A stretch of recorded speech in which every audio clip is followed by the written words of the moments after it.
Here we go. We are back at it once again. It feels like we're pushing content out daily at the moment. So welcome to the SNLF Sussex Statman Show with the best in the business. His name is Chris Pryor. Chris, my brother from another mother, how are you? Buzzing, mate. You? Ticking over, mate. Tough week at work. Trying to get those deals sealed, you know, the buyers from the spires, as they say. But shout out Jarzi. It's always about we do love it, mate. So Statman, it's been a minute. It's been an absolute minute. Last time you did it, you did one with Trev. I think I was away, some country, wherever it was. I'm back, baby. What little gems have you got for me tonight? And tonight, sorry to disappoint everyone, I'm not on the booze. I'm not on the Cruisy Campos because they're not answering my messages. So I've resorted to the lemon squash. Lovely stuff. No, let's roll. Let's roll. Let's get this show on the road. So if I share my screen, that one. Boom. Can you see a lovely blue slide? I can. Bang. Right, let's do this. This is slightly annoying now because I can't see you, but all questions. So let's bin that straight off. Let's do it the other way around. Oh shit, don't do that. Infinity mirror. Don't want that. Here we go. And if I show my other screen, this should work a lot better because then I might be able to see you guys as well. Oh, you think? Oh, I'm really struggling big time here. Let's try a different way. I'm not used to streaming. I'm used to Zoom. Yeah, you bet. You have no slides. It's Friday night. The Friday night delight is not down the boozer tonight. He's saving himself for tomorrow. Albeit that's a lie as well because I'm driving. I'm supposed to be driving to Loxwood. I'm there with in bed by 10, Lee Penn and Dean Hanley there. We're going to do a little bit. Loxwood Mile Oak. You might need to give us permission to... Is it not work? There you go. Let's go. Let's go indeed. Does this work? So we're starting in the National League South. We are indeed. Yes. So, National League South. Colours and your little designs. It really, really adds to the beauty of this cast. It's a PowerPoint template with a bit of mapping. Right, where are we with the National League South? Well, it has been an eventful month. Not one full of wins, as the lovely column of pink here will show. Let's start with the top. Worthing, I mean, they've gone from slaying all before them to not being able to win an argument, which sucks for the Rebels. They are... they've gone from the form team to propping up the form guide. Not ideal. This doesn't really do justice to Horsham. I mean, Horsham, it's not been a great month league-wise, but we should shout them out for getting to the quarters of the FA Trophy, knocking out Scunthorpe United, a heavily storied football league club in the heyday. For the majority fantastic jobs that Dom is doing, has done, and will continue to do. Dominic Fowler up at Horsham. You know, the idea for them the first time at this step was to get survival. And to be fair, I think they've probably done near enough of what's coming that's going to guarantee that. But you're going to tell me. What are you going to tell me, Chris? I think they're safe. I think that's we'll come to that. We'll come to that in a little bit. It's not them being safe that was the problem. It was the Eastbourne Borough side of the equation, and where I was actually at two of the games on this list. I was at the Horsham game on the 6th of Jan, a bitterly wet and cold night, and Horsham played them off the park, and I got to see the other side of the coin, the somewhat rarer side of the coin, with Gaz when Maidstone came to town, and they turned around a 1-goal half-time deficit to win 3-1, give themselves hope. But since then, things have not gone their way, I think it's fair to say. More on which in a minute.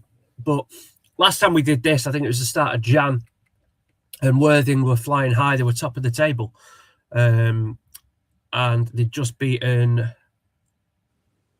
Worthing. No. Mm-hmm. Oh, you've gone. Sorry, you've gone. It's gone full screen. I'm in, mate. Don't worry. So, yeah, Worthing had just beaten Dorking and sat top of the tree, and we all thought, wow, it's going to be they're going to coast it here. But unfortunately, it has not proven such. It has gone very much backwards. Dorking have taken all but 2 points they've contested since then, and Worthing haven't won a game in 8. And in fact, there's only 2 teams with a worse record than them over that period of time. One of them is Eastbourne Borough, who are bottom of the table, and one of them's Farnborough, who are only below by 1 goal on goal difference, and they've played 3 games fewer than Worthing. Yeah, it's not ideal. Hinch's side were rolling. They went and battered Horn. Was it Hawley? 5-0. Hornchurch. Hornchurch 5-0, yeah. And then ever since that, when our kids go straight up, it seems like they're in free fall, mate. Well, indeed. I mean, this little swing pendulum chart here kind of shows you where they were at in terms of points per game before New Year's Day, and the trajectory they have been on ever since that is concerning. I mean, that is the biggest negative swing we've seen. In fact, it's the biggest swing of any side that we've seen in that time. It's a real loss of momentum for them. I mean, to be fair, all 3 Sussex sides have been struggling this month, like I've just said, so not brilliant. Now, there's the form guide. There's a lot of information on there, so I won't go into it all. Jeez, let me look at that.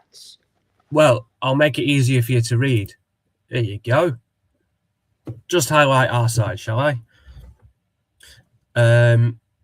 So yeah, Worthing, unfortunately, in the last 6, bottom of the pile, with just 3 points. I mean, Horsham 1-1 draw at home, Weston 1-1 draw at home. Those away results though are really worrying. Not ideal for them. A 3-2 win loss at Bath. That's Bath's only winning 6. So it's not ideal, mate, when we're approaching the business end of the season. It's not. I mean, I remember Trev saying a few weeks ago, maybe just get all the errors out of the system now and then hit the home straight. They're going to need to do something like that if they're going to go up. That's for sure. I'm a firm believer is you've got to do it yesterday. You've got to get straight on it. You can't be looking to the future and saying, yeah, we'll get a run going. I don't know, end of February, beginning of March. You've got to take what you can when you can. I completely agree with you. Yeah. And then Eastbourne Borough there in 22nd. I mean, that's basically where they've been much of the season, to be fair. No winning 5 now for Horsham. Their league form has tailed off quite dramatically, but then they were up in the playoffs. They're still mid-table and they're still in the trophy. So no massive dramas for the Hornets, I don't think. Now, if this is what we've been saying about Eastbourne Borough, they're obviously mired in relegation trouble, which we're going to come on to in quite a bit of detail now. I'm just going to highlight here in the form guide the sides who are kind of in and around them in the table. Well, as much as within catching distance, I suppose I should say, because they're bottom. And I mean, there are a few down there that are struggling, like your Farnboroughs, your Dovers, but Hampton have started picking up points now. As of Salisbury, Tunbridge Angels aren't doing awfully now, albeit no winning 4 for them, but they did manage to pick up a couple of important wins. Prior to that, Enfield are now 3 unbeaten. Chippenham they've really turned a corner. So it's not looking brilliant for Borough, it must be said. Now, it's quite. They've had players leave today. They've had players leave yesterday. Yeah, Gaffer's I mean, obviously, chairman yes, is wielding the axe. He is the axe man at the moment. Indeed. So, yeah, I've not read any. Their keeper, sorry, jumping there, because their keeper, he kept like 11, 12 clean sheets as well, didn't he? He was doing okay. I think that was the one they brought back from Eastbourne United today. Was it? Right. Young Alex Hobden, yeah. I mean, with Borough, yeah, obviously this is being recorded 2 days after not Adam Hinchelwood, is Worthing, after Tommy Witherington got the chop at Borough. Yeah, so quite a few of them players. I mean, one of the keeper they had on loan from Ipswich, he went back to Ipswich. If it weren't today, it was yesterday. So then they recalled Alex Hobden. I've just seen the news of another guy putting a transfer request. So yeah, it's not looking good at Priory Lane at the moment. Now, here's the goal chart. What I will say is Worthing still have the best attack and by a decent margin. I think they're about 11% better than Torquay, who are the second best, right? So going forward, I think that was primarily because of that initial sort of boost they had under Hinch when they were. Can you just explain for the people back at home what your indices are here that you're working on, the metrics? Yeah. So this is simply a chart where goals per game going in and going against you.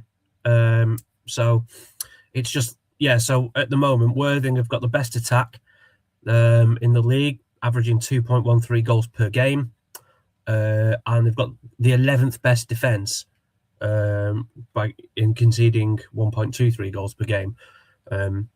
As you'd expect with a team near the bottom of the league, Borough's defence is the second worst in the division, with only Farnborough really worse than them.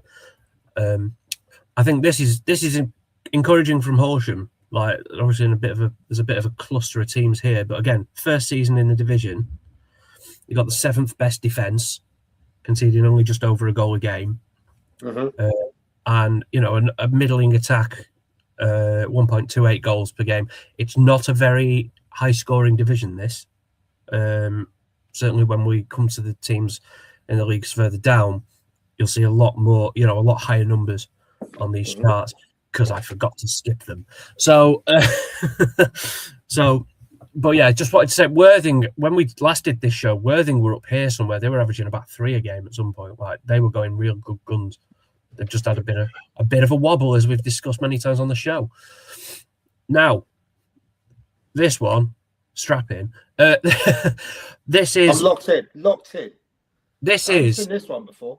No, this is one I created this week. So I learned how to create simulations of each of the divisions based on the remaining fixtures. Oh yeah, you told me about this.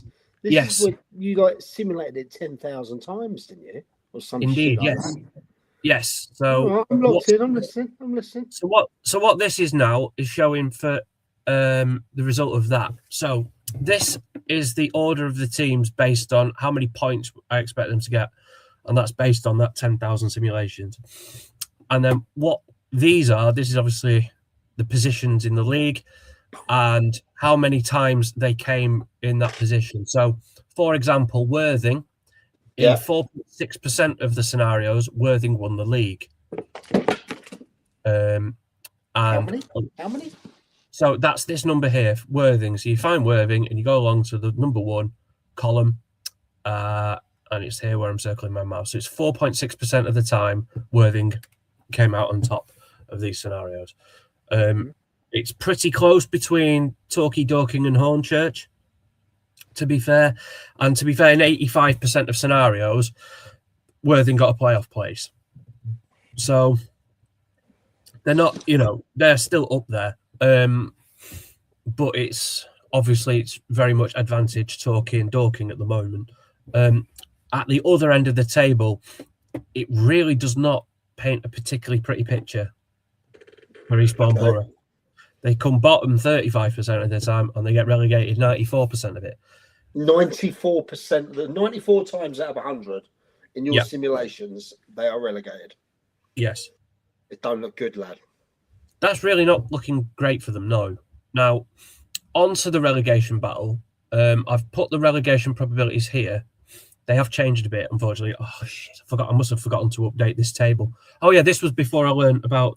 I forgot to add in goal difference.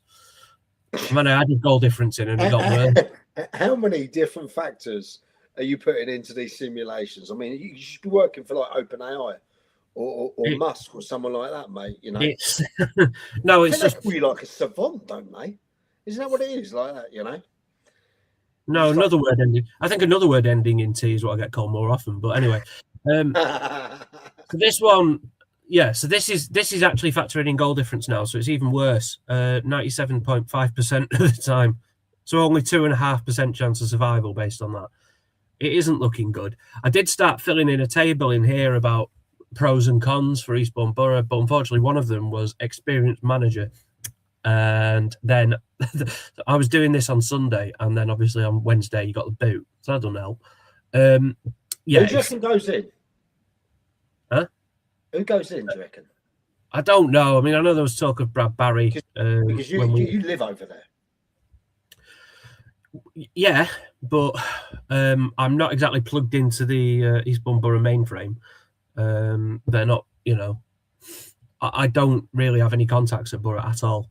So I don't know. It'll be interesting to see. I mean, I know the only name I've heard mentioned was Brad Barry, and that was by Gaz on the show the other night. So it'll be maybe they could look for an up and coming one that maybe needs a chance in that league. Ruben Amorim. He's terrible. Don't you know I'm a United fan? You know we're playing carrot ball now. No, maybe they should take a gamble and go for someone that maybe cut it in a bit lower leagues, and that's the right team for him. You never know. Maybe we'll see what happens. It'll be interesting, but yeah, I think it is not looking good. I mean, they've played more games than anybody else. They've played 33. The goal difference is pretty poor. There's only Chippenham worse. You know, the teams above them invariably in better form. Go for it. Yeah, the teams above are all basically in better form. Bath have got 5 games in hand on them. So, and Borough's next 2 are at home to the top 2. Oh no. Dorking and Torquay. So I think it's Torquay on Saturday and Dorking on Tuesday. So that's not looking good. That's a visit from the Grim Reaper, that is. We can hope, but no. I mean, I don't think. I mean, the Grim Reaper's basically got a flat in Eastbourne, you know. So to be fair, now as I say, here you go. Fixtures for Borough: Torquay on Saturday, Dorking on Tuesday. So not particularly good. And then, I mean, if they're not dead by that point, they've got a really big game on the road away at Hampton, who they did batter 6-0 in one of their 2 home wins of the season. So be a bit of hope there. As for Worthing, though, their playoff hunt is about to get spicy because they've got a big game. Tell me, talk to me. Well, they've got a big game tomorrow against Slough, more on which in a sec. They got Torquay at home and then Hornchurch away. Big cup game on the 3rd. Oh yeah, that's a point, Giles. Yeah, that could save their season. Could you imagine that they get relegated and they go and win that? You know what I mean? Yeah, it'd be the most anticlimactic cup final ever, wouldn't it? But no. But come to Worthing. So like I say, Torquay and Hornchurch coming up, and then Cheshire, who are flying, by the way. Rough, tough run of games. But first up, they've got Slough. Now, this is a little match preview of the Slough game. This sort of graphic will come up a few times now. Worthing haven't won in 8, as we've discussed. Slough, on the other hand, are 3rd in the form guide. They've won. They're unbeaten in 4. They've won 4 of the last 6. You know, and they've beaten some decent sides. You know, they've beaten Maidstone, they've beaten Western-super-Mare, won at Hemel 3-0. Like, they're not messing about. Yeah, now they are much better at home generally than they are away. And basically because Worthing's goal record was so good at the in that period under Hinch when he first came in, sort of Q4 last year, the probability model does seem to favour them. Because Slough only just average over a goal a game away from home, but Worthing at home are a fierce beast. So it reckons it's heavily stacked in Worthing's favour. I personally would give Slough a bit more of a shout than what this seems to be doing at some horrible percentage that I can't. It's too small to even see the label, so not ideal. Obviously, if you're of a Worthing persuasion, you'll be praying that this is right. I do. you know, I want my hometowns to do well. And Indeed. I tipped them to go up. They're going to go up. You did. So, and to be fair, like, it is still quite close up there. You know, they just need to get back on the horse, don't they? Right. 20 minutes in, let's head to the Isthmian Prem. Isthmian.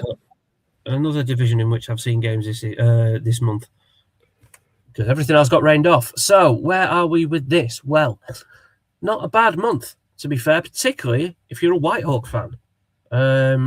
They're unbeaten in 6 now, I think. 7. No, it's 7 unbeaten. But 5 since we last convened on this show, including a great win over Burgess Hill just at the weekend. Yeah, it was a good win. It was. And Burgess Hill, I mean, that was... they've had a bit more of a turbulent time of it. I'll come on to that in a minute. It's not really a turbulent time in the sense of it. It's just they don't keep many clean sheets and they score a lot of goals. So it's always going to be fun. I mean, they've noted a couple of great results, notably a great draw at Folkestone. And Christ, not many teams are going to do that this season. No, because they're going to run away.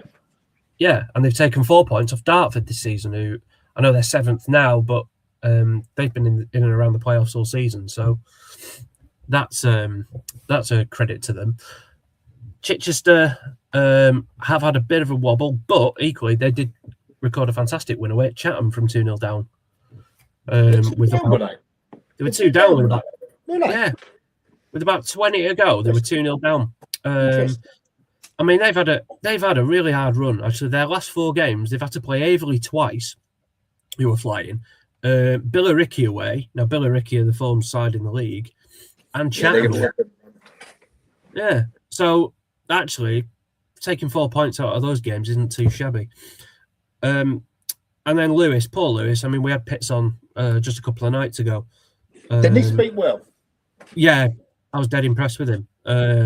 And to be fair, and again, we're talking about rough runs of fixtures. I mean, I know that they beat St Albans at home, which is good, but the game they've had Ramsgate away. Ramsgate are really flying at the minute. They're doing really well. And then you've probably got the 3 form sides in the league, or the 2 or 3 of the best sides in the league: Billericay, Folkestone, and Averley. And unfortunately, they've been punished. I mean, that Folkestone game on the, certainly on the first hour, I think Lewis should have been ahead. But they were 1 down and then they just collapsed, which is a shame. And Pitts have said the same basically in the Averley performance as well. Like, they just seem to concede goals in bunches, which isn't good for them.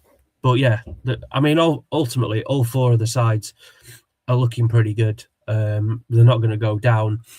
The playoffs are looking a stretch for all of them. More on which in a sec, but they're not going to go down. So, if we look at how things have changed since the New Year period, I mean, it's not looking great for Lewis, but as I said, that's heavily conditioned by the fixtures. You could say the same for White. You what? They only put 4 in. Yeah, I mean, they have an absolute nightmare of a run. I mean, this is their run. They've had like I said, Ramsgate away, Billericay away, Folkestone and Averley. So they tend to win narrow, but when they get beat, Lewis, unfortunately, they do get very, very heavily beaten. Goal difference of -25, which not ideal. No, I mean it's the worst outside the bottom 4, and to be honest, it's on a par with Canvey Island, and it's worse than Cray Valleys. So no one was going to Canvey Island, mate. Terrible place. Best thing is the exit, back out. I have never been, and I can't say I intend to. So don't, mate. Don't put yourself through it. But if we're looking at the teams who are doing really well at the moment, I mean, I said about Averley, but Ramsgate and Billericay as well, making a real march towards those playoffs. Billericay in particular, played 8, won 7. Can't say fairer than that, really. And then at the bottom end, now you do have a couple of teams down here who have had it's a bad swing because they were so high up. Like, so look at Folkestone. They're down here, not because they're doing badly, it's just that their points per game record in the bit before New Year's Day was so bloody high that, they're just kind of, they're doing all right still. They're doing pretty well. They're just not winning every game like they were. Now, what's this? I'm blown away how you have all the time to do this, mate. So am I at the moment, because it's taken a while. How can I put? Let's see. So yeah, Isthmian form guide. Please tell me I've highlighted the Sussex sides. I have indeed. Excellent. So like I say, White Hawk up in 5th. No loss in 7. So there's obviously on the form guide 6 unbeaten. Burgess Hill, a bit hit and miss. Great 6-2 win away at Hashtag. Great win at home to Dartford as well. So, and a draw against Folkestone, but then losing at home to St Albans and away at Whitehawk. You know, that's St Albans game. Yeah, there was something funny happened in that game, wasn't there? Yes, there was. You remember you saying, yeah. We won't go into that again. No. And then and then Lewis, I mean, God, Lewis. They've won 2, so actually, like, they've only got 1 point less than Burgess Hill over the last 6 games, but their goal difference has taken a tanking. Yeah. Which is not brilliant. So, but again, I mean, quite a lot of teams sort of condense around that 5-6 point mark. It's been a lot like that. This in the South Central have definitely been very, very much like that. I mean, here's the goal chart. It's a bit more wide open than the Isthmian, but look how far Folkestone are ahead. In a league of their own. Yeah, indeed. I mean, well, near enough a zone of their own. Yeah. I mean, I think they won the league in every single scenario. I think I did for this. Busy, greedy. Yeah, they're not messing about. But yeah, I mean, again, all of them are in there. I mean, Lewis, again, it's the statistical anomalies of them. That when they win, he has. Amen to that. Yeah. Bottom right. And they've still got games in hand as well, don't forget as well. So it's not over for them. In terms of Lewis, right, they're not near relegation in terms of like the table. They're not. If I was to look at that visually, I'd think that, wouldn't I? Oh, you would. I would. Absolutely. It just shows you like every stat needs context, right? So with Lewis, like I said, when they win, there's been a couple of like narrow 1-0s recently, but when they've lost, they've been absolutely leathered. And I mean, it puts them near now that team there is Welling United. They're at bottom of the league and by a distance, you know. So Lewis are a much better side than that. It's just if you just look at goals in and of themselves, it doesn't paint a particularly nice picture for them.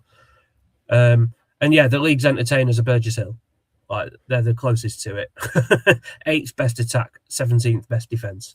So, and it's free entry actually for their game. Tighten up. Yeah, on the weekend. They need to tighten up a bit.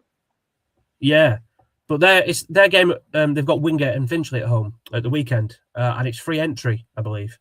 So yeah, it is. You're exactly right. It's free entry because they're opening up a new bit of their fan zone, aren't they? Indeed. So, which is already turned into a really nice place to watch football. It really is. I can imagine. Yeah. So if you're at a loose end tomorrow and looking after the pennies, get yourself down to Burgess Hill because they're good value. I mean, they're good value when you pay for it. So when it's free, even better. Now, these are the simulations for this division. Have you done simulations? Sorry to jump in, Chris. Have you done the simulations for all of the leagues? Yeah. Locked in. Crack on. Sorry, buddy. No, it's all right. I mean, and it probably shows you I won't be showing this particular table again very often. And the reason for that is all of them are pretty much safe and there's not a great deal of hope for the playoffs. So White Hawk are the only one we've got with a realistic shot. And even theirs is only 4.4%. So Folkestone, 99.8%. Well, yeah, I mean, they're projected to hit 100 points. I mean, you know, they'll get somewhere between 94 and 107. That's a fairly large range, I'll grant you. But that is kind of the sort of territory we're talking. And I think even at their lower end scenario here of 93, Averley's top end is 93. It's just short of that. So it would have take one cataclysmic fuck up, really, wouldn't it? Oh yeah, it's Devon Lock of epic proportions. I mean, they were. I know what Devon Lock is. I remember that. Yeah. Yeah, I at the Lewis game, I was dead impressed with folks. I think first hour, like I said, Lewis gave as good as they got, but then the quality just showed through with Folkestone, and they were absolutely ruthless in that last sort of 20 minutes. So I can see why they are quite a way clear. But yeah, just for reasons of Sussex bias, I don't think we'll be showing this one a lot. I mean, it says Lewis have got a less than 2% chance of relegation, which feels right. I don't think they're going down, and I don't think Whitehawk are going to go up. So this one's not one I will update it, but I probably won't show everybody because the interest. Doing what you got to do with your secret sauce, mate. Love it. Fixtures coming up. Whitehawk claw a few games back. As I said, they've got quite a few games in hand at the moment. One of them next Tuesday. They welcome Lewis to the enclosed ground. Oh, that'd be a tasty game. Should be decent if it's on. If it's on, yeah, I think. Just it's been pissing down all day today, hasn't it? Aye, and yeah, I mean, I suppose they've got one advantage in that, you know, the pitch should drain well because it's so slopey. You just hope it just. It is like that, isn't it? You know? So yeah, the only one I've seen that comes close is Seaford's. Oh, you leave the crouch out of it, mate. The crouch, that is the biggest leveler in the county league. That pitch. Yeah, it is one of the best bars too. It is a good bar, but I mean, I remember went there for a pre-season game, and they were saying like if they wanted to make the pitch flat, they'd have to raise it by about 7 foot in that corner, which would basically mean you couldn't use the bar, and that's one of their stands for ground grading, so they'd fail ground grading. So, on that note about Seaford, shout out to Paul Wise, who obviously left the club on bona fide legend status. 100%. First FA Cup appearance he got onto. His father won the league previously, so it was like last year, 30 odd years back. So yeah, I'm buzzing for him. He's gonna take a bit of a rest. Good luck to Darts and Pooley moving forward. I'll see you soon. Yeah, good luck to Seaford, and all the best to Paul Wise, whatever you do next, mate. In terms of the next 4 weeks here, yeah, Whitehawk have got a lot of games, and quite a few tough ones as well, not least a doubleheader with Chatham. But tomorrow they go to Brentwood. That's another. That's a massive game. Not an easy one. Brentwood are really in that hunt for the playoffs. But they've also then got, oh God, Brentwood, Lewis, Chatham, Averley, the Dulwich Hamlet game that never seems to happen. So hopefully when the time they get there, that game might actually take place. That would be good, rather than just turning up and then turning round. They want to have a deep squad. Yeah. But I mean, again, I always go back to our last year. I know it's slightly different circumstances, but momentum can, once you're on a roll, you want the game to just keep coming fast. And Whitehawk are 7 unbeaten, so it'll be interesting. But yeah, this is a tough run of fixtures for any team. So let's just see how they get on. Right. And also, Ryan Gaylor left Whitehawk, hasn't he? His role. Yeah. Yes, he left the director of youth, wasn't he? Top guy. Always been part of the original SNLF. There, moves on to East Grinstead. Indeed. Obviously, his son Curtis is over there. So yeah, good luck to Ryan Gaylor. Yeah, good luck, Ryan. And to East Grinstead's division we go from Whitehawk. So where are we at? It was as if we knew. I know. A division I know a little bit better than the other two we've just covered, to be fair. Right, where are we at? Man, enlighten me. Well, I think we're going to have a Sussex champion in the shape of Jamie Crillin. I hope so for Jamie. Oh yeah, no, they've been cut above everyone this season. They've got the best, and the way they play football and run that club. Yeah, they've got the best attack, the best defense, consequently the best goal difference. They're 8 points clear with a game in hand now. I mean, I've seen them. No, I missed the game at the Saffrons, but I did see them at Three Bridges on the first day of the season, and they were just, they're the best I've seen this season. I saw them play Horsham in the Sussex Senior Cup. Yeah, I remember saying I thought that I fancied them to do it, and it's in the buzz about the club, mate. They did seem like, you know, Jamie and his team, his young lads as well. Yeah, doing their bits. I really hope they do it. He's a local lad as well. Runs Ace Academy, good lad. he does, yeah. And no, you're right. I mean, that squad, they've got some serious depth there. I mean, in the goal scoring charts alone, the top 2 goal scorers are both at Three Bridges. Charlie Bennett is 6th in the list. He's 6th with 16 goals, which is decent. He's Three Bridges' 3rd top scorer. So it's to have the 3 of the top 6 in your squad takes busy. Yeah, they are doing bits, it is fair to say. Absolute bits. Good on them. From a Sussex point of view, since we last did this, actually, Eastbourne Town have been doing really well. This is your team? Yeah, the boys. Jude McDonald's Yellow Army, they've been doing brilliant. What songs do you sing there, mate? Huh? What songs do you sing there? All sorts. Depends how many beers I've had. But we've taken Billy Clark on loan from Lewis, and he's been a revelation, to be fair. We went on a 6-game unbeaten streak, and it's kind of steered us away from relegation, any fears of relegation now. So that's been good. Hassocks are the ones, though. They're the live concern for me in this division. So that is just a brilliant club. I've got all the respect in the world for Hassocks.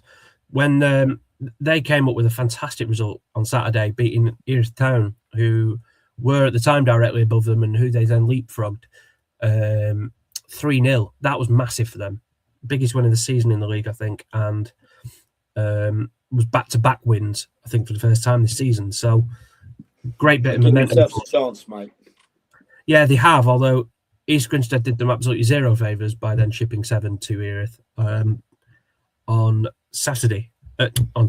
Tuesday, which isn't brilliant, to be fair. So that means Erith have gone back above them and now have a bit of a goal difference cushion as well.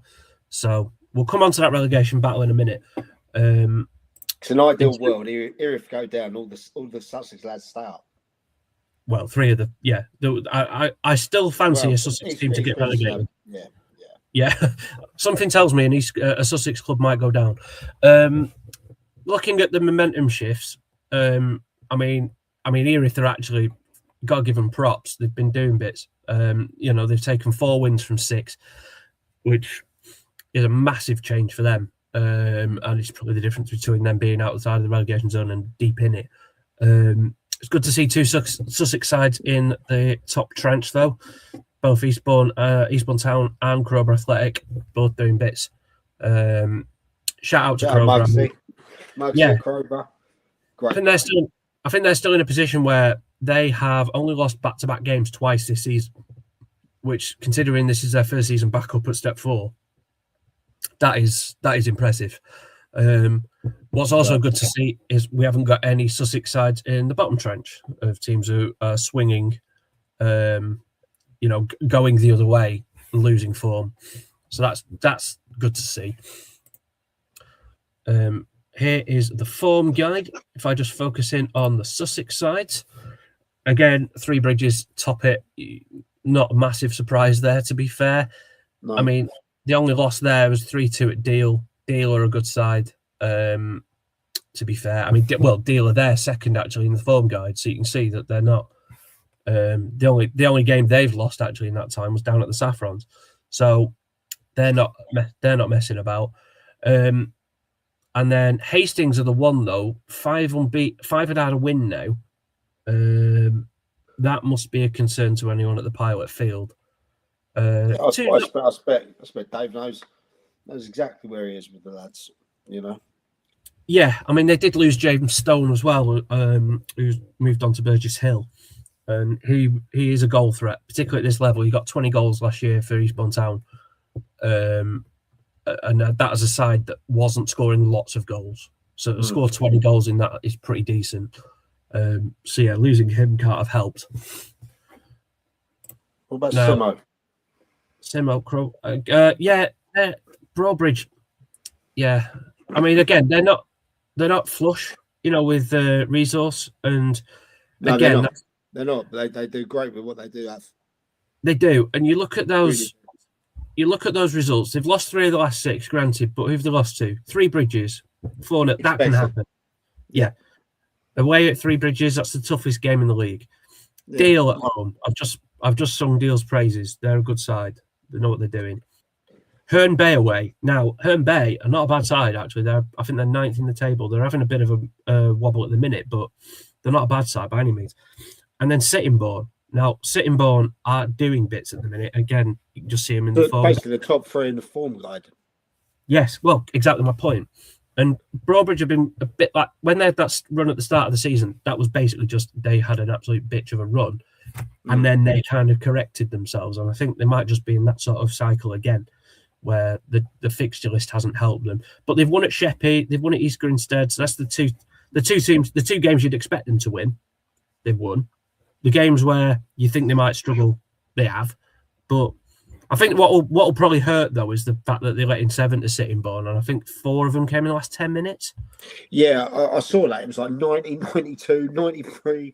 I don't know what happened, but we've been there. We've been there before, at some point, and that's a grim place to be when people just switch off.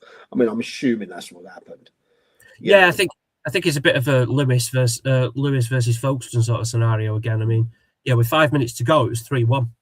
So then, to then concede like that must hurt somehow. But again, not a bad season for Broadbridge Heath. All in, they're not nowhere near danger. And I know I was a bit worried for them, and I know I wasn't alone in that. So I want to go down there soon. I want to go down there and see that. And also for people, if you are listening live, they've actually got a race night tomorrow. You get down there at Broadbridge FC. I think it starts about 7 o'clock. Check on their website. And that, one of those old school, be the jockey one. So, yeah, that's at Broadbridge Heath tomorrow, Saturday, 7. Decent. Sounds like fun. Yeah, I'd love to go there, actually. I'm just tied up.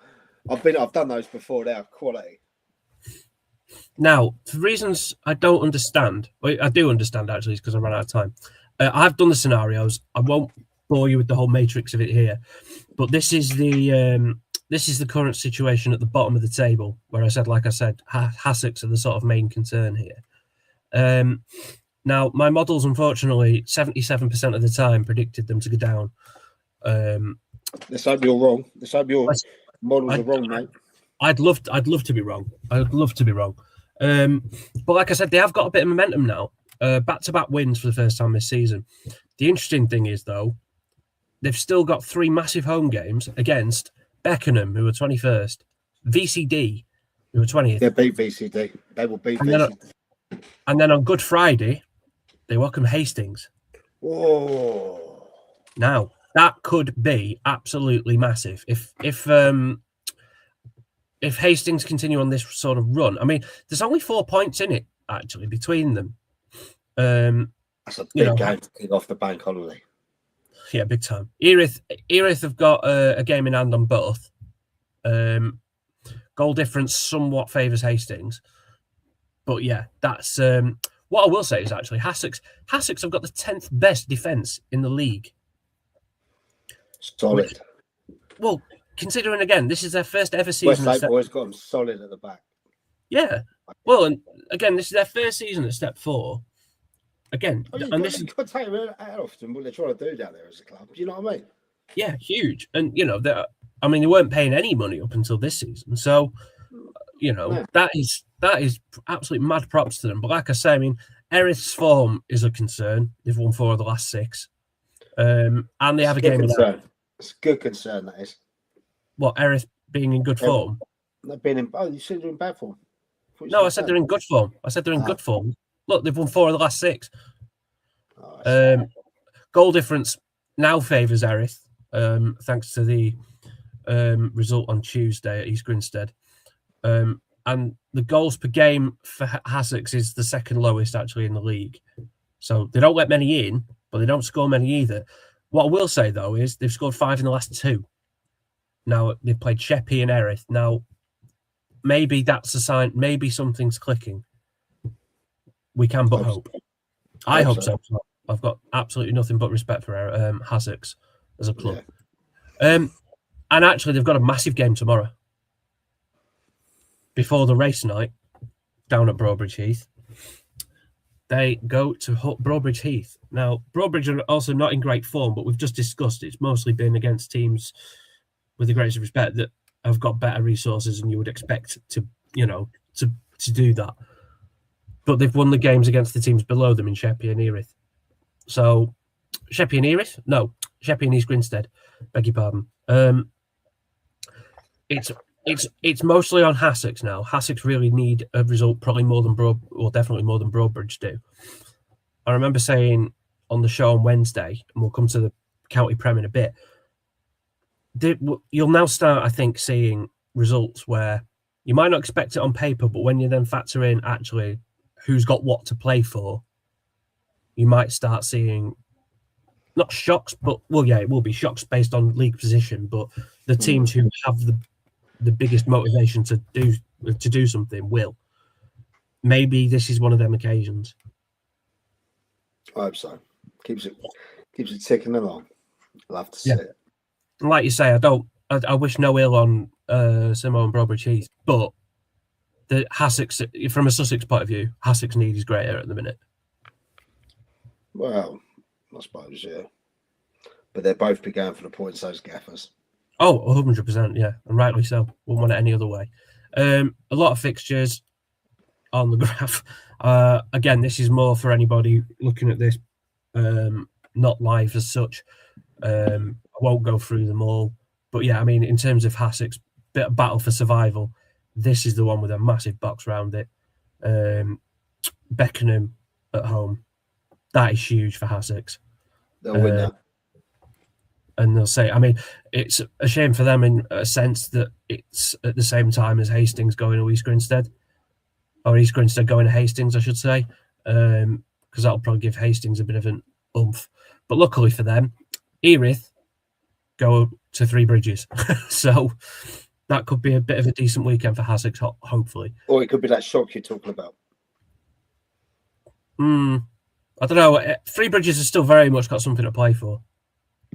Yeah. So that'll be fun, though, when they go to Sittingbourne at 7th of March, though. That'll be tasty. That will be fun.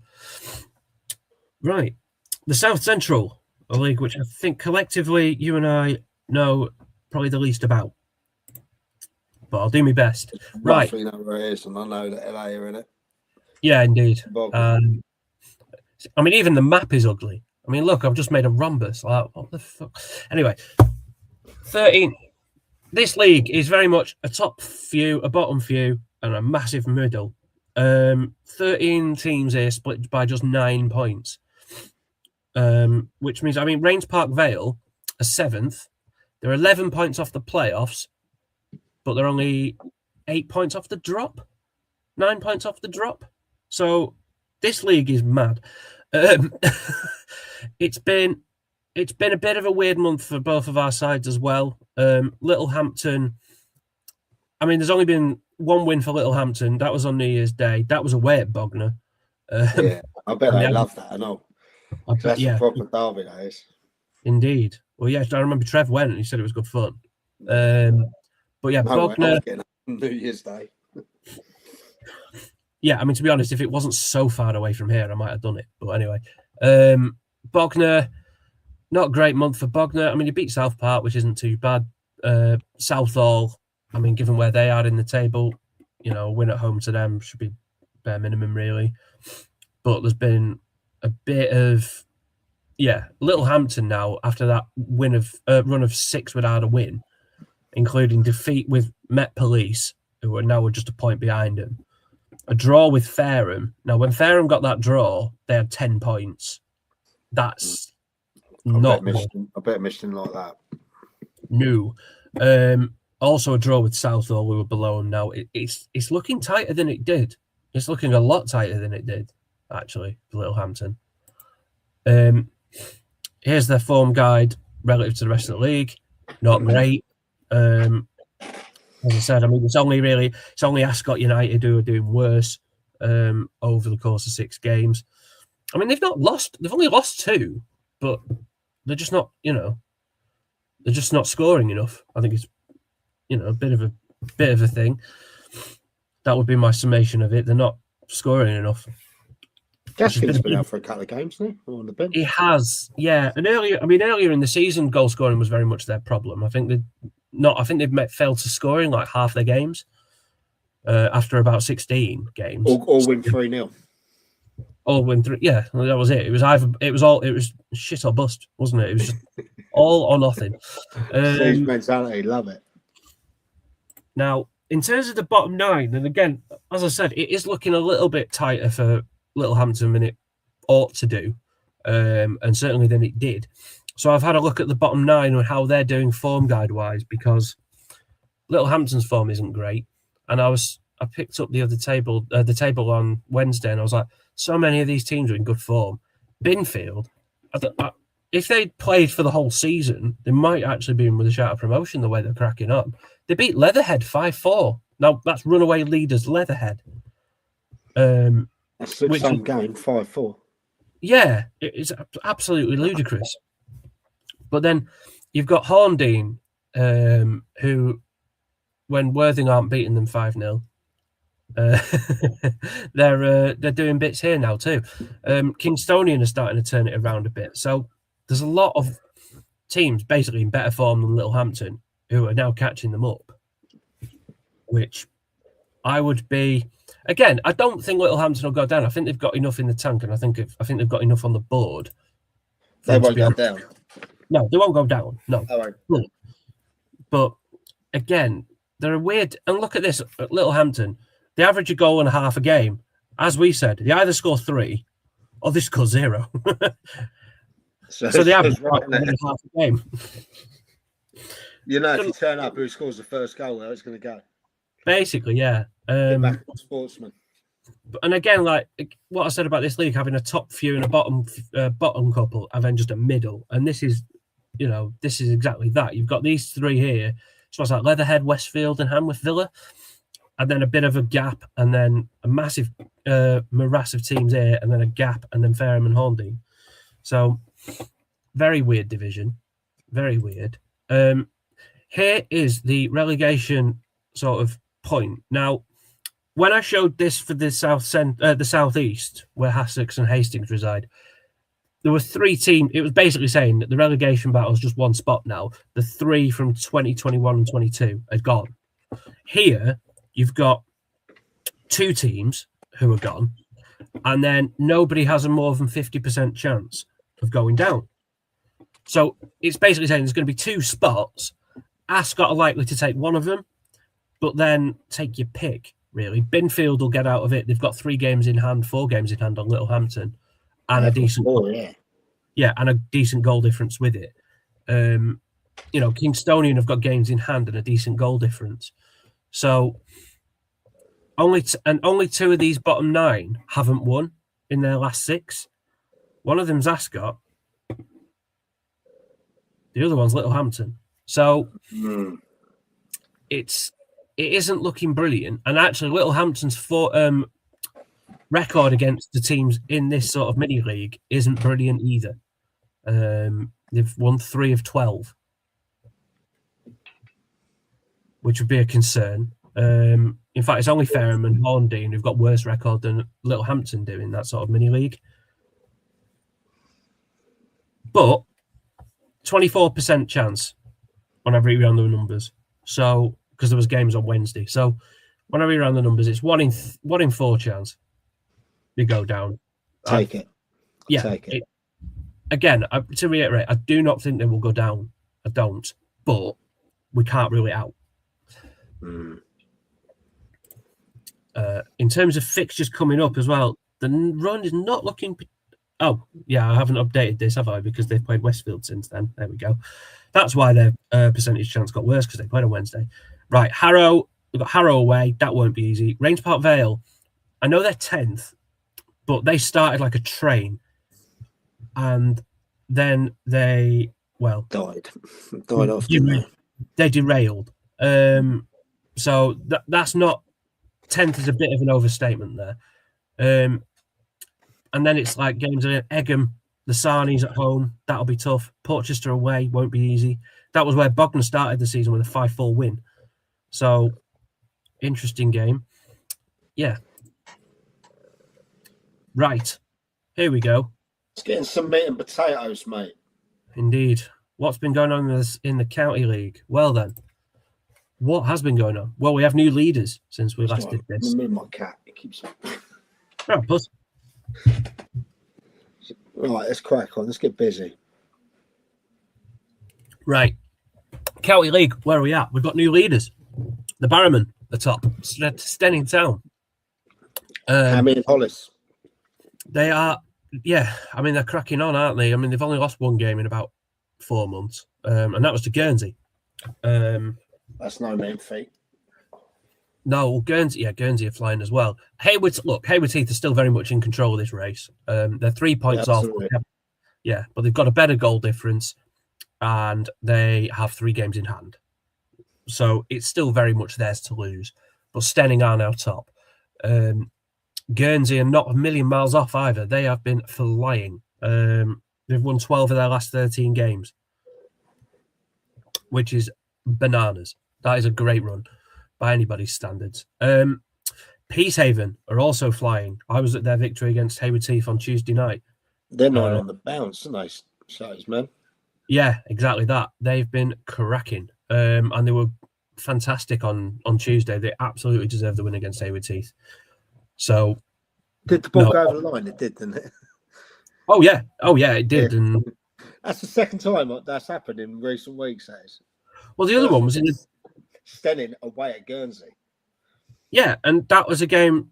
Actually, if that had stood, it would have been 3-0, wouldn't it?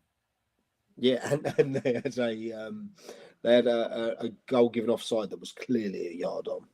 I saw the footage, so that was like, that's like bang unlucky. Yeah, no, proper unlucky. But yeah, no, peace. I mean, to be fair, that happened in the first minute, and it would have been the easiest thing in the world to have said it's not our night tonight. But no, they just absolutely carried on, and they were, like I said, good value for it. Shout out to Hayward Heath as well, getting to the quarters of the FA Vars, going out on pens. That's a harsh one and unlucky to everyone there. I was gutted for him. Really was. One thing I would say is actually when I last did this show, my notes said that it was the playoff race was looking very tight. Cannot say that now because the teams in the top 5 have just been cracking on, including YM. Including YM, yeah. I mean, their points per game records, speaks for itself. Anyone you're getting over 2 points a game, you're doing well, really well. And yeah, that is clear. And they've got a game in hand as well. So I know it looks like they're close to New Haven. They've got 2 in hand on New Haven, who, a very, very young New Haven, it should be said. Is it only Pagham maybe that can come out the pack now? Yes, I would say so. I've got a lot of things to say about Eastbourne United, not because of any animosity towards them. Don't mind them at all. Of course not. Of course not. You only support their rivals. Of course not. No, Borough are the ones, but no. Eastbourne United are genuinely fascinating from a stats point of view. In that they've won 3 away games, but 2 of them have been at home, which is brilliant. They've won 3 away games, but 2 have been at home. Yes, games against Lingfield and Little Common. Yeah, yeah. I was at one of them. I was at the Little Common game. And they've got value. They're bloody good at home. But I watched them away, Little Common, the other night. I wasn't 100% impressed. No, but again, at this level, they compete with what they've got, and they're not 100%. They're not a huge, they're not a huge financial force in this league. But also, let's not forget what they did last season. They were on 5 points on Boxing Day, and managed to survive. And to be fair, they've never looked in any danger this year. Yeah, shout out to Russ. Just there. Yeah, no. The club's been in his family for like generations. Do you know? Oh, exactly. Yeah, and no, they've he's done great things there. He has, and they've for him to be in the position they're in and the comfort with which they're staying up. Shout out to Russ. Shout out to Stu Collier as well. doing bits down there. What else have we got to say? The bottom six, well, battle that little common. So have we basically assumed now then that unless it's someone like a Pagham that could come out, it's pretty much looking on. It's those five for the real business end. Oh yes, Pagham are the only ones. They're the sleepers in this, but I think their run of fixtures coming up. I think they've got Hayward Heath next Tuesday. That'll be we'll learn something then. I think. Eastbourne. The other thing I was going to say with Eastbourne United is yes, they've scored 62 goals, which is mighty fine, but they've also failed to notch a ridiculous number of times. I think only maybe only 4 teams now have conceded, have failed to score as many times as Eastbourne United. And yeah, I think about half of their goals have come across 5 games, which is insane. That's just too much. The 8 or 9-0 was one of them, wasn't it? Oh, there's 2. They beat. Was it 2? Shoreham and Lancing have both been on the end of either 7 or 9. One was 7, one was 9. I forget which one now. But also, like, quite a few teams have gone there and got a bit of a hiding. Like New Haven conceded, I think they lost 5-3. When Eastbourne United are on it at home, they will absolutely just leather teams. But Trev tipped them to get a late charge, didn't they? Yeah, I just think they're too inconsistent away from home to do it. I mean, well, look at Tuesday night. They drew at Midhurst. Now, I appreciate Midhurst are going through a change. Midhurst are going to be a good side now, mate. Yeah. So they're going through a change, and that's 4 points from 2 games with Midhurst now. But again, it stands my point. Given the form and given where they're at in the tables and stuff, you might anticipate Eastbourne United would have done something there, but no. So I just think Pagham are the only one I can see breaking into that top 5. But tell you what, this race down here though is going to be spicy. The bottom 6 separated by 5 points, and they've got quite a few games. In fact, this weekend alone, there's going to be a bit of movement down there. If the games are on. If the games are on, that is a fair point. This is the sort of momentum swingometer. I should really come up with a name for it, but that's a job for tomorrow. Who's doing well at the moment in terms of the year? Guernsey, Peacehaven, and YM, all unbeaten. Unbeaten. Yeah, they're the only 3 unbeaten. To be fair, Stenning have lost 1, scored 30 goals in 6. So they are not messing about. Bridgman and Jarvis. People like that. Hey. So, likewise, Eastbourne United scored 20 in 6, which again isn't bad. They're doing what they do, which is pummel some teams and not pummeling others. Now, the form guide does not. Right, again, Hayward Heath are not doing awfully. 1.75 points a game isn't bad. They've had a lot of games, haven't they? They've had a lot of games. They've had a lot of games in the Vars, which has kind of meant they've only played 4 in the league as well. Pulled off and stuff, didn't they? Yeah. One of them games in the league, by the way, was just the other night at Peacehaven, a bloody tough place to go. So it's not like they're doing bad. Especially when they're on 8 on the bounce, mate. Yeah, exactly. But when it's just that they're down in this list because their points per game before the year ended was 2.76, which is frankly obscene. So that's not them doing badly. They're just not doing as well as they were. Victim of their own early success, yeah? Yeah, massively, yeah. And then here you've got Forest Row and Roffey, which was the point I was making on Wednesday about you see when teams have got something to play for. And I think Roffey have come up against teams... Roffey can't buy a goal, can they? No. Roffey, they've had 5 games, but they've had games against teams with stuff to play for, like Midhurst and, it was the Crawley Down. These are teams who are fighting for their lives. And when you're, with the best will in the world, not going to get in the playoffs and not going to go down, the mentality is so different. You'll see who wants it enough. What those players inside them want it enough collectively.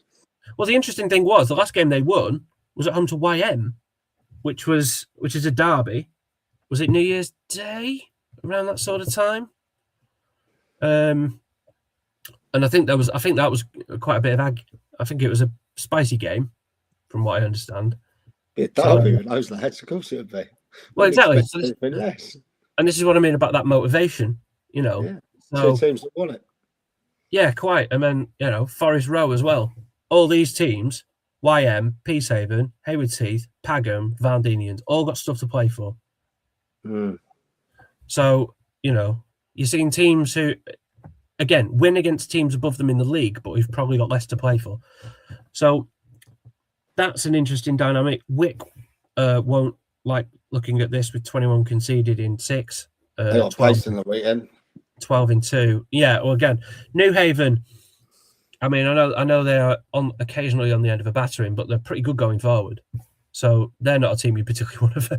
2 very tough away games here. It's not ideal for them. I mean, where else? Shout out Seaford, 2 wins in a row. They were in... I think they'd gone 6 without a win, so they've now won back-to-back away games as well, which is pretty good. So, right, here... Oh! This is how you know I did it in a bit of a rush. I didn't get to change this. They should say Southern Combination, not Isthmian League South East. But this is the relegation battle. Mate, if that's the only error you've made all night after putting all this together, I think we're at that one roll, mate. You know I hold what my heart. I hold myself to high standards, to be fair. Anyway, back on. You do you. Right, so bottom 6 this? Yeah, 6. They're all very close together. Just some points to note. Lingfield, so they've only played 3 games against the other bottom 6. So you should have 10 in a season. Well, you will have 10 in a season. They've only played 3. So their fixture list for the rest of the season is that's in their hands. A lot of 6-pointers, yeah. It's going to be in their hands. You can't get away from the goal difference. Eh? Joyce, I love that. I didn't realise that either. I thought that's put a swing in my thought pattern now.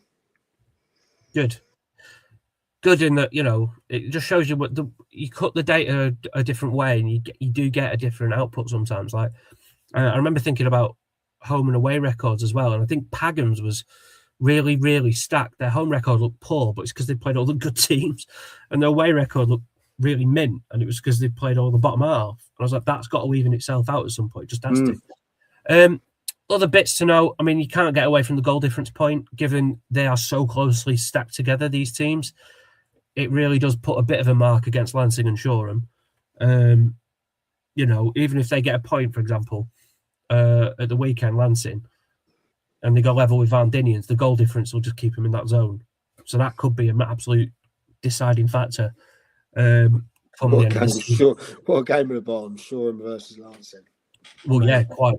Just worth saying as well, with Midhurst and Crawley Down, I mean, they've both had manager changes in the last couple of weeks. But also, they've got games in hand as well. And the form, particularly for Midhurst now, is starting to just pick up a bit. So you'd imagine... fully expect Midhurst to get out of it. Fully expect it. Yeah, no, I do too. I think... In fact, I think they'd be disappointed if they didn't. Well, yeah, I think naturally they would. But I think they're starting... It looks like they're starting to... You know, they've not lost in 3 now. They're starting to... You're starting to see that little pivot coming from them, I think. That's a good appointment for them, Conor Hall. Good appointment. Oh, what? Yeah, I was stunned when that came through. Yeah. But fair play to them. About the money fields with Cow. Yeah. No, you're right. I was stunned, but it's a great appointment. Over there. He is. He very much is, yeah. Now, fixtures at the weekend, and by God, we've got some belters. I mean, even at the top end, we've got a couple of belters as well. I think, but we've got to look at the ones at the bottom. I mean, even one I haven't called out here, but will be interesting is Wick Valdinians. That should be a belter. It really doesn't seem to have picked up the fact that Wick is near Littlehampton. That's a bit... I don't know what's happened with this. Anyway. It's right next to Littlehampton. Yeah, it's there. Anyway, but yeah, there's I've picked out 3 games here to preview because there's some absolute belters. Well, let's start with Midhurst and Crawley Down, actually. Both teams are picking up of late, I think it's fair to say. Great win for Crawley Down the other day at Roffey. I heard a great story. I work with the father of one of Crawley Down's players. Shout out, John, if you're listening. And he was saying he was at the Roffey game the other night, and apparently, because Trev was mentioning on Wednesday that they were trying to get the game they sought cover of going and playing it at Horsham in case the pitch didn't come through. Yeah. And apparently, there was some shouts from when Crawley Down were 2 up, shouts from saying, "Oh, go down, pretend you're injured, get the game abandoned." Just made me chuckle. But so yeah, great result for Crawley Down. Hope, obviously with the manager change the other day, maybe that's a bit of a pivot for them as well. Midhurst are starting to motor a bit now. The model is very unsure about how this is going to go. This is basically as sure as it's saying, "I don't know," which is interesting. So it's vital for both teams, really, particularly given, again, if Lansing and Van Dinians win at the weekend, they'll be right in the mire. So they really need, they both really need the points. So this is going to be a good one. Very important. Favours the brave in this No, game. I believe, just keep your eyes out for pitch inspections on this one. Which game are you talking about? Well, you reckon they want it called off? No. Just the fact that there might be a pitch inspection. I think if you're Midhurst, why on earth would you want that game abandoned? Given the form you've been in of late, you want to keep going. You want to kind of embed the ideas that Connor's bringing in. So that's one game. Arguably a bigger game is a Middle Road. The bottom two. Now, wow. I mean, the model fancies Shoreham, I think, purely on the fact that they don't blank very often. Actually, they do score goals. It's just that. I tell you what, next season, what we should do, you should use this model and do it on some games we can bet on. Like the National League South and stuff like that. Let's see how it works out. Interestingly, it thinks I'm all for that kind of thing. Yeah. It thinks Eastbourne will get a draw against Torquay. Eastbourne Borough will get a draw against Torquay, which I thought was a bit weird. But that'd be quite a decent price, wouldn't it? Double chance. Well, but it probably hasn't. My model definitely hasn't factored in the fact that Borough's players are all leaving. So anyway, but on this one, I mean, Shoreham, their home record isn't great, but Lansing's away record is the worst in the league. Basically, both teams concede a lot, and I think that's kind of tilting in Shoreham's favour. I think just because they do score quite a lot of goals, even when they lose. I mean, they've put 9 past Guernsey this season. Not many teams can say that. Yeah, Guernsey also put a lot past them. Yeah, Guernsey put 13 past them, but just put that to one side a minute. What are you saying? It's going to be a 0-0 then, yeah? Well, no, the model seems to think it's going to be both teams will score. I mean, basically, neither team ever keeps clean sheets, so goals are a certainty. So, to be honest, I think both teams would be best advised to just go for hell for leather. Yeah, I went and saw Lansing on Tuesday, and they deserve something out of that little common game. Definitely, 100% deserve. If at least a draw, if not the win, I think. So, in my opinion. Connor was there, the Shoreham gaffer as well, and I said to him, "There's no fucking around. Everyone's got to go for the win for that game, and both teams, that'd probably be one hell of a humdinger in that one." I mean, play to your strengths, and play to neutralise your own weaknesses. Both teams' weaknesses is defending, so it could be a classic. But there's talk of classics. There's going to be a belter at the top end of the table as well. Oh, look at this for one. Oh, and I was at the home fixture for this one on the crazy away day. Yeah, indeed. So, I mean, Guernsey as well. Guernsey have got the 3rd best away record in the league, which intuitively doesn't feel right, but it is true. So that's something. They're obviously not shy of putting the ball in the back of the net. 26 goals in 6, which, it does help the fact that they've played Shoreham, but, they've also put 3 past Stenning, 5 past New Haven. Long it score a hat-trick. 4-0. I mean, 4-0 at the Polegrove as well isn't to be sniffed at. That's not a bad result at all. So they are going to take some stopping. But YM, they're no mugs. Absolutely no mugs. They're a proper side, and I think obviously they'll be wanting to make sure they can nail a playoff place. They won at Guernsey, which again, not many teams do. I was there, mate. They fully deserved it. Exactly. Cracking game, cracking weekend. Yeah, I think from a neutral's point of view, I think this could be an absolute classic as well. This league is going to be great at the weekend. What was your prediction there? 3-1 YM. The thing with Guernsey is right. They've not drawn yet. They've conceded and they concede almost 2 goals a game. When they lose, they tend to get a bit of a belting. I think Little Common did that. They did that earlier in the season. I'm sure they've been on the end of a couple of absolute shoeings as well. But you look at some of these scores as well. 4-2, 5-1, 3-2, 7-3. Like, obviously there was the 7-6. Right. Well, you get back to your tactics. Get back there. Go on. But no, it's wasting your time with us. Yeah, I think it's one of the games. I think if I wasn't a season ticket holder at the Saffrons, I'd be thinking, if I could go anywhere and watch a game, I think this might be up there, to be fair. Yeah, I didn't realise it was that game. I'd already committed to going somewhere else, but that's going to be well tasty. It is going to be tasty. Well, I will say though, where you're going tomorrow. I'll tell you what though, I probably wouldn't be far off what you predicted down there. I think we'll see, won't we? I'd go 3-1. By the way, I'm just going to put this out there straight away. I've done predictions for every game. I have absolutely zero intent on checking them. So before anybody asks me next week, what did your model have? I was like, I genuinely, I'm not making a note of it. So right. what we're doing is we're timestamping it by leagues. Yeah, I think that's easier. Do you know what I mean? And then people can understand and see the little bits. That's what we're doing with timestamping. So what I'm just going to say here is this commentary is wrong. That bit's right. So Godalming are still top, only a point clear now, and it is tight. But they have got 3 games. It's a bit like a Haywards Heath situation. They've got 3 games in hand.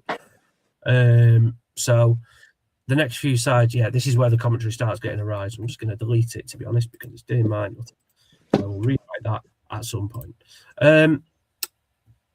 So get my thing back. Yeah, so headlines, nothing. No, Godalming, then it's Worthing United, Arundel. Games in hand here is massive, I think.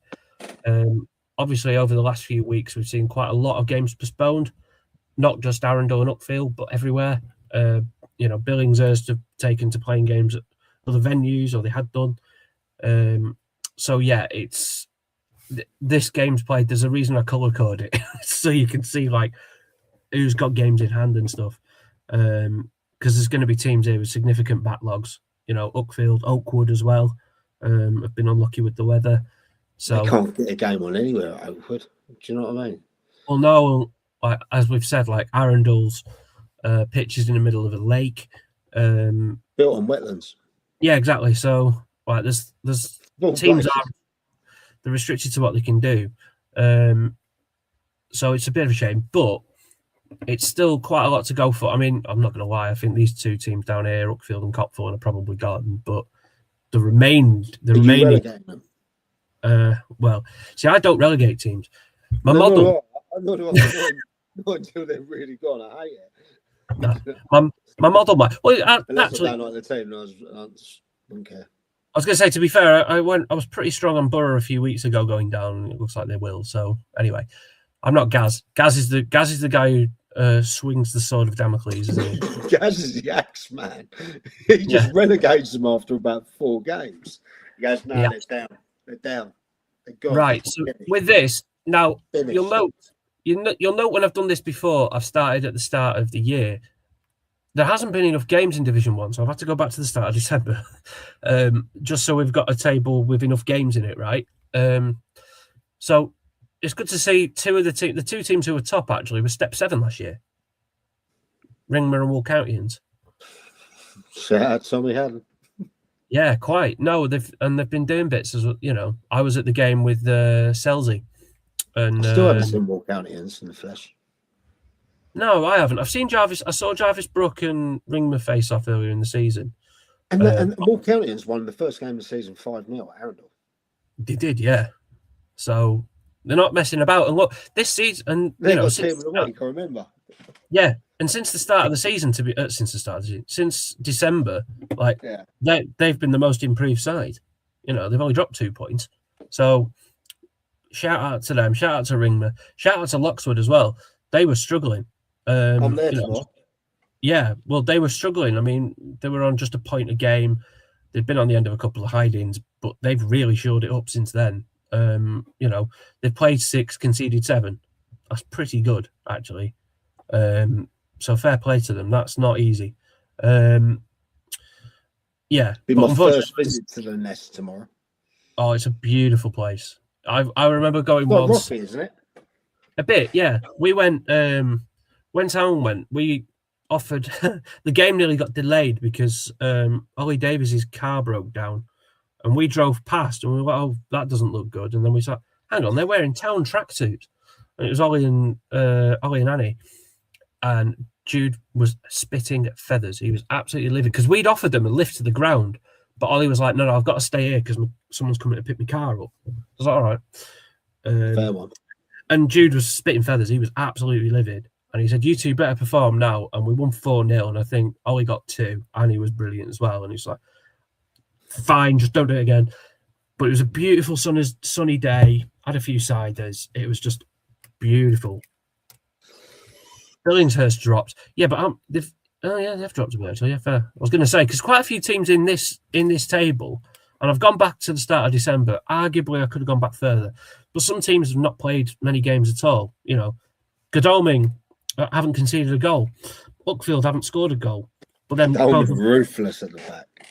Yeah, but they've only played 3. That's my point. So, in fact, their goals per game, you look at they're actually here in terms of the negative swing. Well, it's because they've played 3 games. And, you know, their record prior was brilliant. So, yeah, it's a nightmare doing this sort of pre and post analysis in winter in leagues like this when games get called off all the time. So, bit of a nightmare. Anyway, form guide, Walkoutians top, not a shocker. But again, even this 6-game form guide, bit of a nightmare because you just don't know when the games were played. So like Uckfield 1, Reigate 9. That feels like months ago, doesn't it? In fact, I'm going to find out when it was. Hang on, because I can. Dales had it off that day, didn't they? They had it off. Oh, to be fair, they've put 9 past Uckfield twice. They've had it off twice. Then. So if I look, Coach Wyatt. So yeah, I think I could probably find out what percentage of their goals have come against Uckfield. But that game against Reigate, right, the 1-9, that was in November. That was 3 months. That was 3 months ago. So I don't think it's fair to say, well, they're bottom of the league, they're bottom of the form guide. Yeah, they're bottom of the form guide, but that form guide goes back months. So I just think so much has changed since then. Like, it's probably not worth looking at. But I've covered it for every other league, so I feel I should bring it up and mention it. Let's look at it, Cam. Looking forward to it. It should be, honestly, it is a beautiful ground. It's one of my favourites, absolutely. Let's look at something a bit more positive than teams going down. Let's have a look at a promotion battle, shall we? This is the top 8. I mean, the top 8, it's still pretty open. I mean, it still thinks Godalming will win the league. Like, pretty, more often than not. 72% of the time, they think they'll win the league. Yeah, which, given they've lost 1 game all season, doesn't feel wrong. But then you look, Billingshurst are actually the next best, according to the next most likely, according to the model, because I presume because of the goals they score. It's quite, this model is very goal-based because I haven't got any other data points. So it's very goal-based. Billingshurst goal difference also helps them massively because it is huge. It is. And it's not looking so smart for Arundel or Selzy, but fine. We can put that to one side. In terms of the team, this table appears quite key. Infinity have already played 11 games, so that's nearly half of all their games have been against the top 8. So their fixture list should be comparatively a bit easier than, say, Arundel. Although that said, Arundel have just got a lot of games to play. So that's where it could be a downfall for Arundel. It could, but equally, their record against the top isn't too bad. You know, I've said it before many times, getting games on there. Yeah. Saturday, Tuesday. They haven't got the biggest squad. No. Do you know what I mean? But is the squad markedly different from last year in numbers? Do you know, they've lost a couple of good players. It's a different manager. It's Joss and Jimbo in there now, you know. Craigie Stewart, he moved on to week, didn't he? So, you know, I think they're playing a different way that they need to play, you know. Yeah. But so, the only thing that concerns me for them is getting games on, because you need a couple of suspensions, injuries, key players. When they don't pay money, don't they? Do you know what I mean? So yeah. So, but it's going to be, the point is, it's going to be an interesting battle. I mean, even teams down here like Reigate and Wall County and Arundel and Infinity, they're not nailed for the top 4. So there's still going to be plenty of twists and turns in this, I think. And in fact, actually, there's going to be one tomorrow, because oh shit, is that tomorrow? That's tomorrow. There's some good games about tomorrow. That's how. Your PA needs sacking, but no. I agreed to that. I'm glad, honoured to do it. So match day sponsor tomorrow. Of course, I'm doing it. I must say, going to watch a game, a day watching a game at Loxwood's never a day wasted. It is a great place to watch. It really is. But this game tomorrow should be a banger. 2 teams I know very well. Indeed, yeah. And given, I mean, obviously Arundel look like they're 4 points behind. They are 4 points behind, but they do have 3 games in hand. So this will be massive. And obviously a win could take Worthing top, depending on Godalming's result if their game goes on. So it's been pissing down all day. Yeah, it has. It's been grim. I mean, it didn't start here until about 1, but it's not stopped since. So it's been, this is going to be a banger. This is going to be an absolute banger. Worthing United have got the second best home record in the league. And yeah, they're pretty consistent. Look, they've got identical records at home and away. Don't see that very often. Arundel, I mean, they lost at Salt Dean, which, as you said, was a bit of a surprise the other day, following a tactical change by Loz that kind of kiboshed all the intel that the Arundel boys had got. I saw Jim own the calf. He told me, yeah. I mean, yeah. So this is going to be an interesting one. I think Worthing United, they might still be smarted a little bit from that draw with Infinity. That was the day I went to Ringman, but apparently Infinity had a man sent off after like 10 minutes for handball on the line, and then the penalty was actually saved. Double kick in the arse. That is, yeah, God, that'd annoy you, wouldn't it? And then you'd go on and draw. So no, this will be really, really fun. I would urge anybody to go and watch it. But yeah, and even the model's not. I mean, it thinks Worthing will win, but it's not nailed by any means. So it's mad. It's two mates. I'm mates with the both sets of managers. You know, yeah, this will be a cracker, mate. I can't call it. There you go, mate. How you put all that together?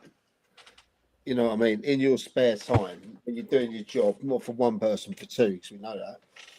You know, that was absolutely incredible, mate. It's a bugger. The thing that makes it hard is simply the fact that games are basically every day now, bar Thursday. Because obviously, I'll do it, and then within a day or 2, it'll be out of date again. Which is. But look, no one's doing the stats like you. You know. what you do for all the teams, and also happy to say you're going to be doing the stats for the app as well. They're going to be on the app on your own little section for Statman on the In the Dugout app that is dropping next week. Can't wait for that. But Statman, best in the business. When we see you again, do you think? Oh yeah. Well, now look, we're at business end now. Things are going to be moving very thick and fast, particularly in Division 1, where, like I said, games going off everywhere, left, right, and centre. Still a lot of action to be played. You'll definitely just let us know when you're ready to come back in and drop another Statman session on there. Yeah. I tell you what, I'll do it. I'll pencil it in now, just before I go. People know. Before I go. The purists. The analysts. Yeah. Right. I'll tell you what. Thursday, 19th of March. Thursday, 19th of March. Yeah. And the next day, I fly to Jersey. So get it done then. Wicked. Chris Pryor, the Sussex Statman, best in the business. Thank you for dropping that on us, blessing us with that. Where are you off to tomorrow? I'll be at the Saffrons, of course. Eastbourne welcome AFC Whiteleaf down from Leafy, Surrey. Hopefully, they will be leaving empty-handed. Love that. And I'll be at Lockswood versus Milo at the Nest. Buzzing. Right, my man. Statman. All the best, everyone. See you later. Over and out.